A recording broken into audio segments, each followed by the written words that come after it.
Estamos en la casa del director audiovisual y esta noche tenemos el placer de poder charlar con Atilio Veronelli. Gracias, Atilio, por estar acá. Gracias a vos por ser como sos. Vamos a hablar sobre El viaje, esta película de Fernando Pino Solanas, que ahora tiene su versión recuperada. Es una película de 1992. Atilio, ¿qué recuerdo tenés de esta filmación? Lo primero que me acuerdo es los ensayos que hicimos con Pino, que él atendía en una casa en Córdoba, arriba de todo, en una cúpula. Así que ya era...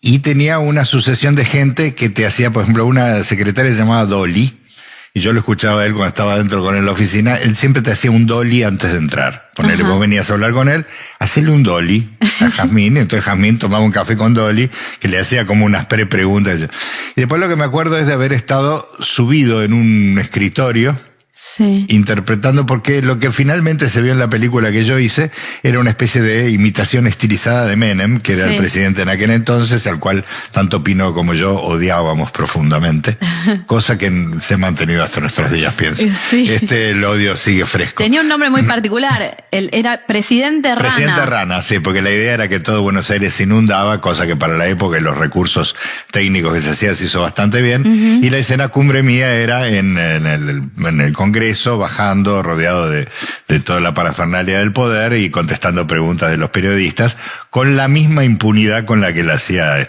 Carlos Menem. Claro. Y después tuvimos varias escenas muy divertidas, como por ejemplo, que después en la película duran nada, pero que hacerlas llevó su tiempo, como la reunión de los países arrodillados, que era como una especie de OEA, pero ahí cuando vean la película lo van a ver mejor, en la cual todos andábamos arrodillados porque venía el presidente de Estados Unidos. Claro. Lo cual nos llevó también a jugar un partido de tenis arrodillado, que fue una de las cosas más difíciles de filmar de mi vida, porque tras que no sabíamos jugar al tenis ninguno de los dos, habían traído un tipo que era muy parecido a Bush, padre, ¿no? Mira. Lo usaban de modelo en las publicidades, qué sé yo, y jugábamos al tenis, él y yo. Tenía que verse aunque sea 2 cruces de pelota, claro, pero estábamos los dos arrodillados sobre el polvo de ladrillo y ninguno jugaba al tenis.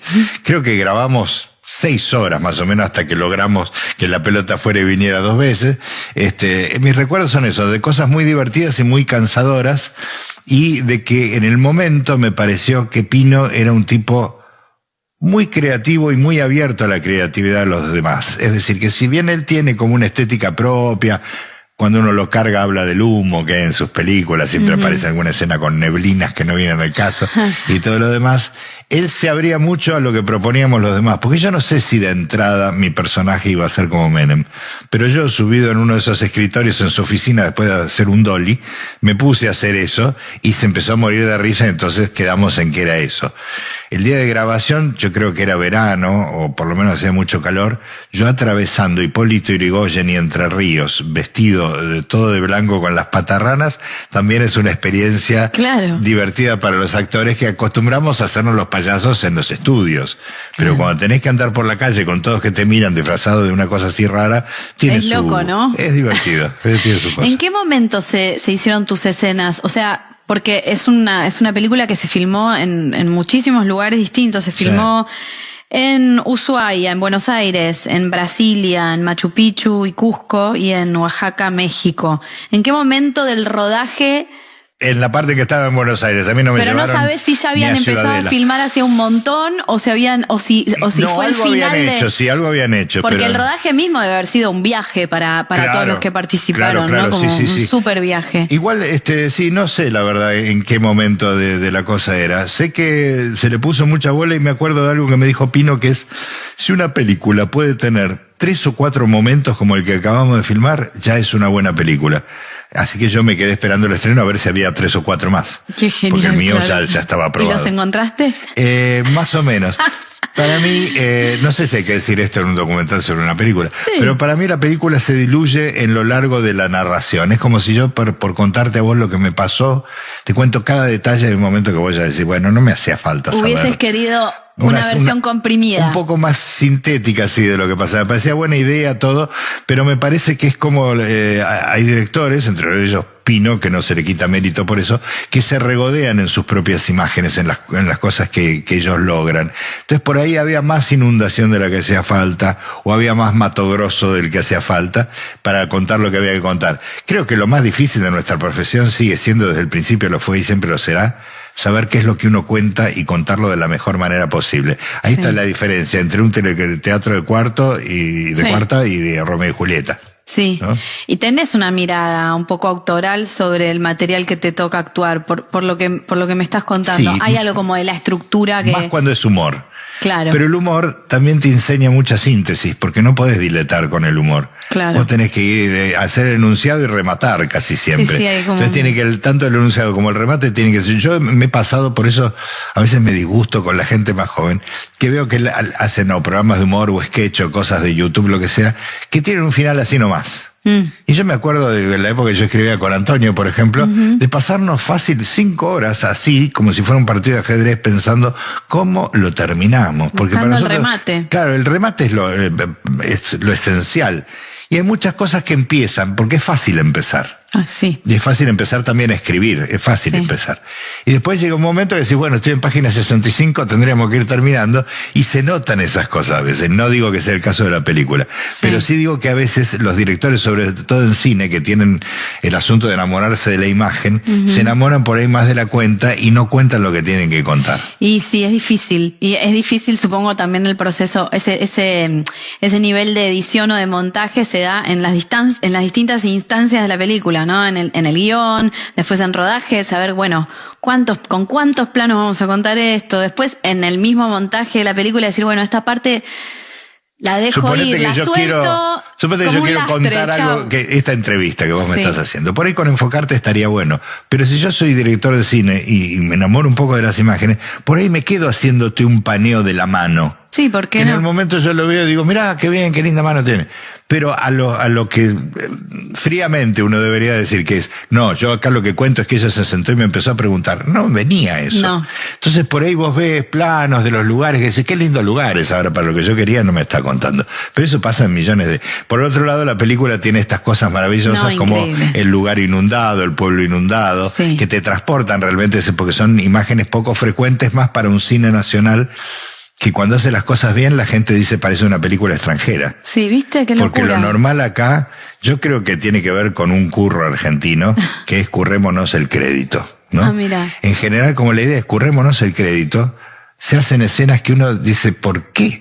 Entra un señor de la mano de derecha o izquierda, depende de cómo lo estén viendo, hasta el centro. Dice, Beto, sí. ¿Hay agua? Sí. Se toma el vaso de agua y se va por... Decís, ¿por qué hicieron esta escena tan estúpida? Bueno, porque grabaron 2 minutos y tienen 2 minutos de película, porque no compaginan nada, porque no hay contraplano, porque no hay edición, no hay nada. Entonces yo creo que hay muchas cosas que se graban bajo el lema artístico, quedémonos con el crédito, con la mayor... Después si no la ve nadie... Y entonces uno ve cine realmente feo. Cuando uno ve a estos directores como Aristarán, como Pino, qué sé yo, que te ponen lo que te tienen que poner, que narran como tienen que narrar, uno dice, este es el cine que yo quiero. Y se puede hacer acá, claro que se puede. Sí, pero seguro. Es difícil porque hay mucha gente que hace... del cine de autor, ¿viste? A mí me huele más a chico que egresó de alguna escuela y que el padre tiene fábrica y entonces le puso la garantía y entonces estamos filmando Alma de la Lechuga. Es una película muy linda que hicimos con Ariel Fastovskis. Alma de la Lechuga me da mucha curiosidad. Sí.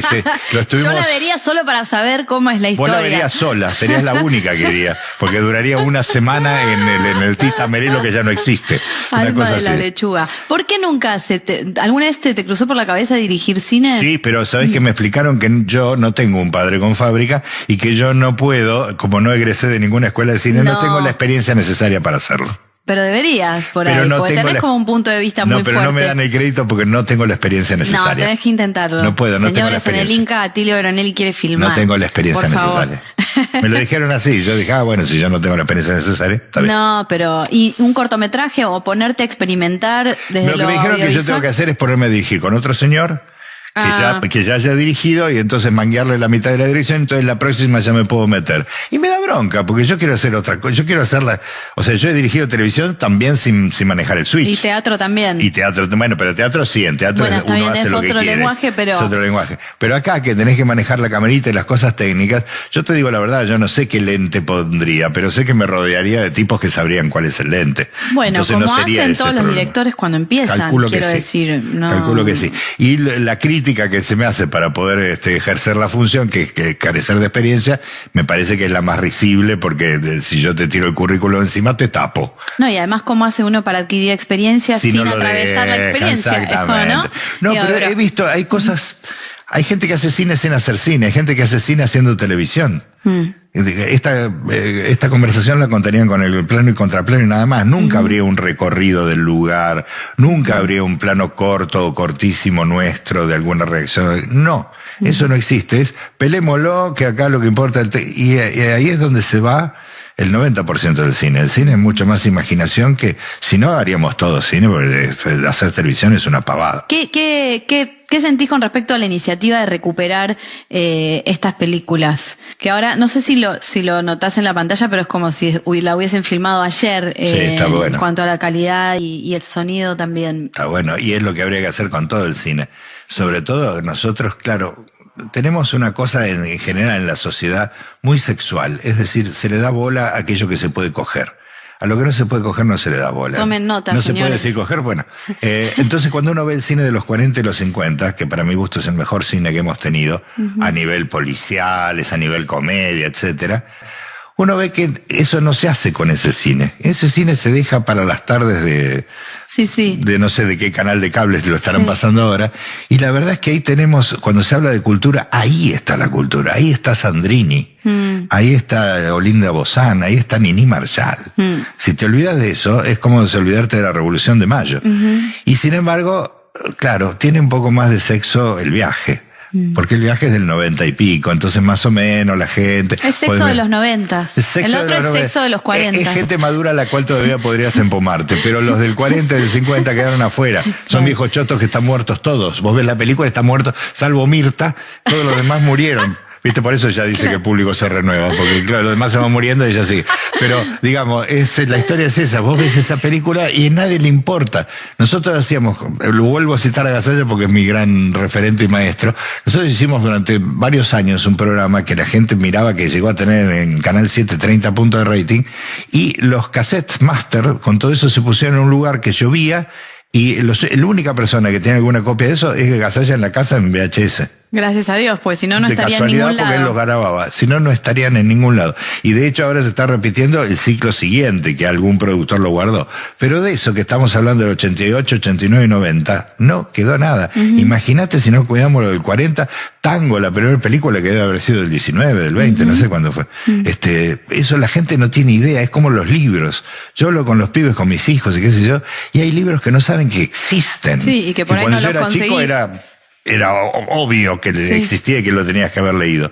Y bueno, cuando se habla de cultura habría que pensar un poco más en eso, ¿no? En reformar. Es más, yo si fuera director de alguna productora, yo pediría los derechos de esas películas de los 40 y los 50, haría la remake. Totalmente. Y se terminó el problema, porque eran unos argumentos potentísimos. Sí, espectaculares. Después de los 60, cuando llegó Carreras y todo eso, vino como un vaciamiento mental del cine, hasta que en los 70 vino alguna joyita de Torre Nilsson, pero si no, hasta que en los 70 vino ese boom con Juan Moreira y 2 o 3 películas, las cuales la gente decía, eso me lo acuerdo perfecto, parecen hechas afuera. Mira. Y ahora las estamos restaurando. Muy bien. Buenas noticias. Bueno, Atilio, muchísimas gracias por estar con nosotros. También. Muchas gracias. Yo creo que vos sos una de las minas más talentosas de esto. Uy, bueno, gracias. Ojalá.